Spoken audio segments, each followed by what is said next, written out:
সকাল বন্ধুরা, কেমন আছো তোমরা সবাই? আশা করছি ভালো আছো, সুস্থ আছো। আর আমিও ভীষণ ভালো আছি। মুনমুন ব্লগে অনেক স্বাগত, অনেক ভালোবাসা। তো আবার চলে এসেছি আমার একটা নতুন ভিডিও নিয়ে। তো তোমরাও চলো আমার সাথে থাকো আর আমার ভিডিওটা তোমরা দেখতে থাকো।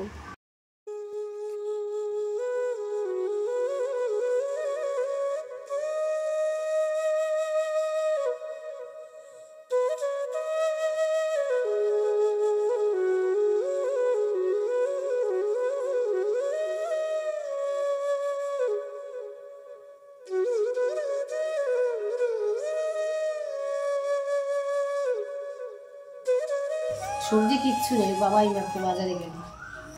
আজকেও জানো কে যেন আমার ফুলগুলো নিয়ে গেছে। অনেকগুলো বেল ফুলের কড়ি হয়েছিল, কালকে দেখেছিলাম। তো আজকে নেই, আজকে দেখি মাত্র একটা ফুল রয়েছে, তাও সেই গাছের ভিতরে একে। তো আমার আটা প্রায় মাখানো কমপ্লিট। তো সবার জন্য দুটো দুটো করে রুটি করব।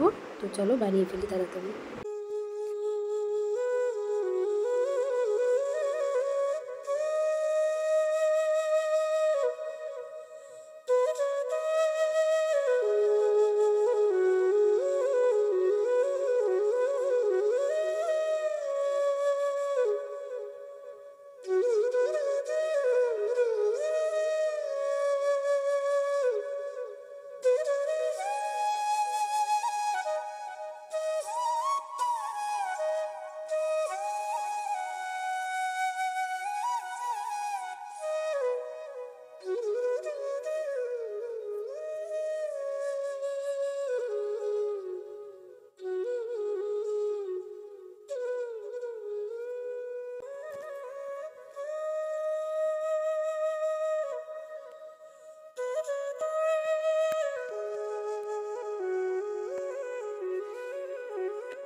প্রেশার কুকার আমি বসিয়ে দিয়েছি গ্যাসে, আর শুকনো লঙ্কা আর একটু পাঁচফোড়নে ফোড়ন দিলাম। তারপর ফ্রিজে দেখলাম 3-4টে বিনস ছিল, আর হাফখানা গাজর ছিল, আর একটুখানি আলু ছিল। সে এক টুকরো আলু দিয়ে আর কি করব ভাবলাম, একটু মুসুরি ডাল মিশিয়ে দিই, এটা খেতেও ভালো লাগবে, ডালমা তৈরি হয়ে যাবে। তো এইভাবে আমি বানিয়ে ফেললাম সকালের টিফিন। আর একটু নুন হলুদ মিশিয়ে দিলাম এর সঙ্গে, আর সামান্য একটু চিনি দিয়ে দিয়েছি স্বাদের জন্য। তো খেতে কিন্তু দারুণই হয় এটা, যেভাবেই তুমি রান্না করো।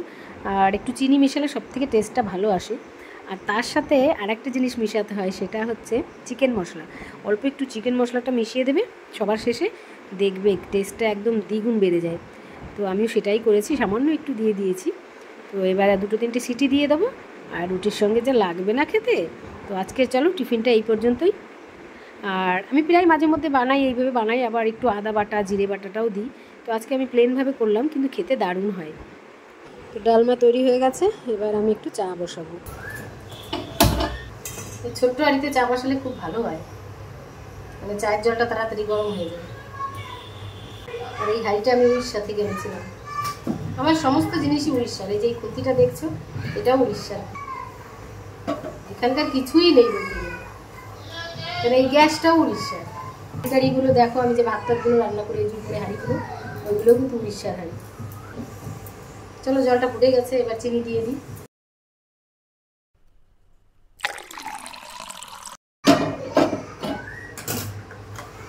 একটু আমুল দুধ গুলে নিচ্ছি। এমন একটা অভ্যাস হয়ে গেছে না, দুধ চা ছাড়া খেতেই ইচ্ছে করে। লাল চা বানানো ভালো লাগে না, খুব কষ্টে খাই লাল চা।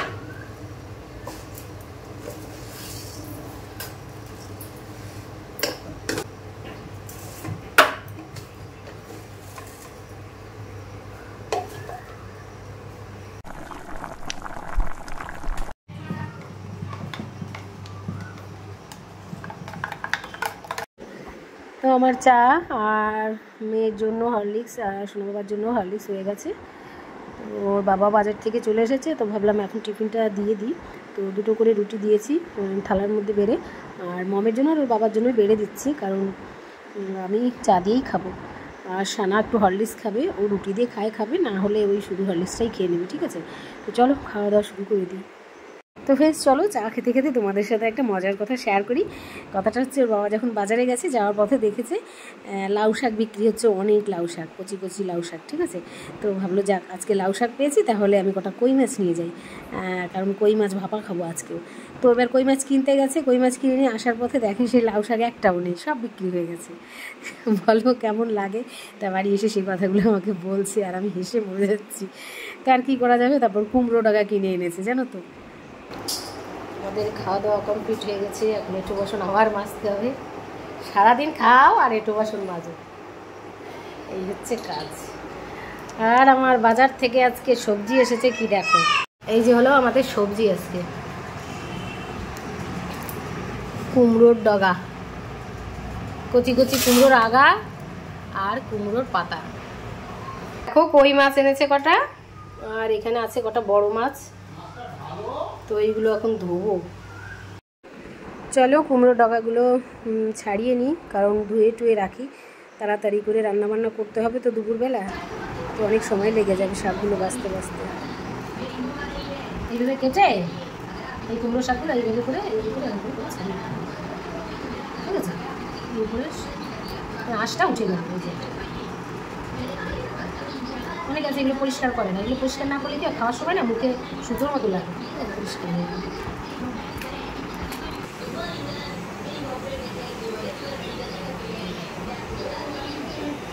এরকম হাত দিয়ে এরকম করে ছিঁড়তে হয়, এরকম এরকম করে ছিঁড়তে হয়, বটি দিয়ে কাটতে হয়। আমার শাশুড়ি এটা আমাকে সবজি বলতো। তো মাছ ধুতে চলে এসেছি, আর কই মাছগুলো কাটতে আমার কি কি লাগবে তোমরা দেখো। প্রথমে লাগবে 1 বাটি ছাই, তারপরে লাগবে এটা দিয়ে ওর কাটাগুলো ভালো করে কাটতে হবে, না হলে বটি দিয়ে কাটা যাবে না, আমার হাত কেটে যাবে। নিয়ে বসেছি, আগে বড় মাছটাকে ধুয়ে নিই, তারপরে কই মাছগুলো কাটবো। ওর বাবা মাছ এনেছে অনেকক্ষণ, তো কুমড়ো শাকগুলো কাটতে কাটতে একটু লেট হয়ে গেল না, লেজের পিসটা আমার জন্য একটু বড় বড়ই আনে, দেখো এই জন্য লেজের পিসটা কাটার সময় বলে একটু বড় বড় রেখে কাটবেন, গিন্নি খাবে, গিন্নি বাড়ির।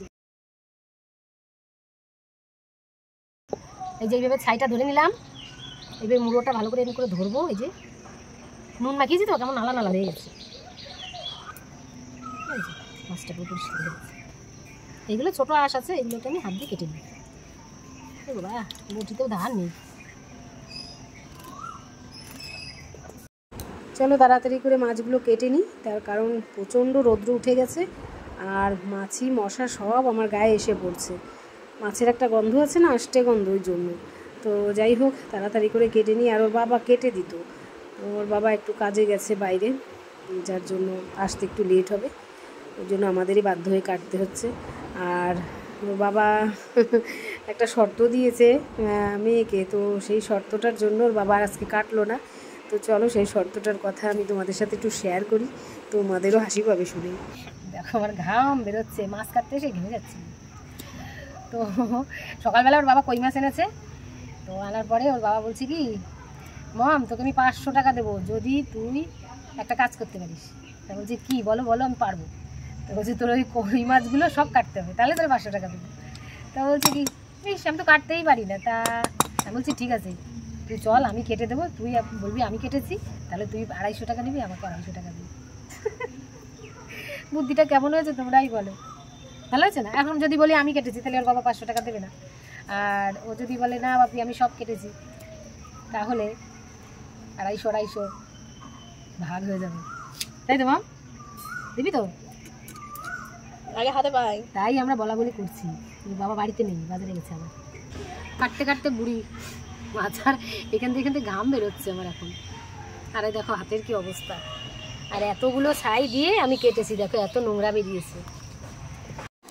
তো আমার মাছ কাটা কমপ্লিট হয়ে গেছে, দেখো কত সময় লেগেছে কাটতে। আর আমি রান্নাঘরে চলে এসেছি, এসে মশলাগুলো বাটতে শুরু করে দিয়েছি, কারণ অনেক দেরি হয়ে যাবে না হয়। আবার তো একটা ঝড় আসছে, বিশাল মারাত্মক ঝড়। তো রেমাল ঝড় সেটা, আমার নামটা মনেই থাকে না একদম। তো আমি আর রান্নাবান্নাটা পুরোপুরি শেয়ার করছি না। আর মাছ দিয়ে আজকে তেল কই করেছি, কই মাছ দিয়ে। ভেবেছিলাম একটা করব, হয়ে গেছে আর একটা।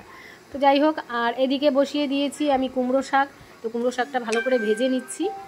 আর ভাজা হয়ে গেলে আমি এর মধ্যে জল দিয়ে দেবো সামান্য পরিমাণে, আর 2-3 পিস রুই মাছ দিয়ে আমি রান্না করব শাকের তরকারি। তো এই দুটো ওই পদই করব, আর কিছু করব না। এবার আমার রান্নাবান্নাও মোটামুটি কমপ্লিট।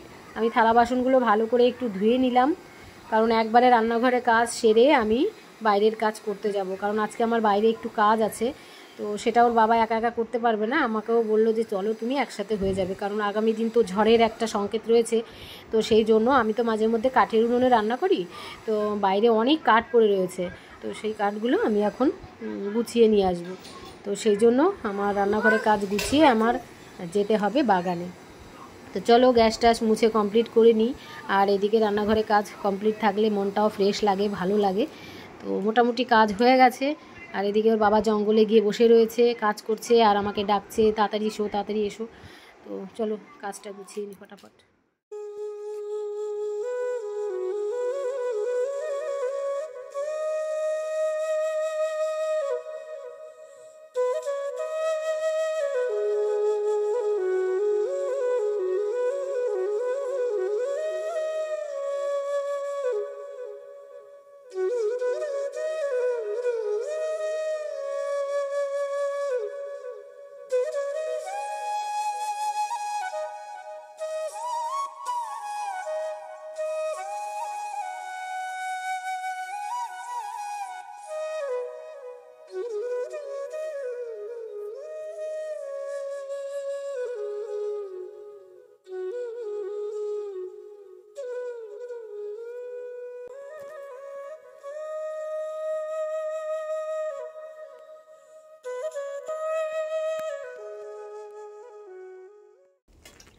গুড আফটারনুন ফ্রেন্ডস, চলে এসেছি খাওয়া দাওয়া করতে। রান্নাবান্না কমপ্লিট।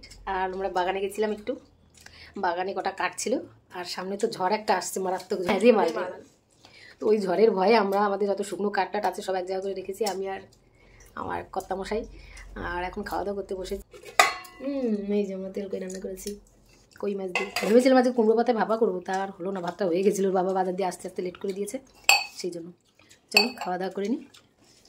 তো ফ্রেন্ডস, খাওয়া দাওয়া করছি, খেতে খেতেও অনেক লেট হয়ে যাবে আর আমার ভিডিওটাও অনেক বড় হয়ে যাবে। তো কেমন লেগেছে আমার ভিডিও তোমাদের অবশ্যই কমেন্ট সেকশানে জানিও। আর আমার ভিডিও যদি ভালো লাগে একটা লাইক করে দিও, আর আমার চ্যানেলটি সাবস্ক্রাইব করে অবশ্যই আমার সাথে থেকো।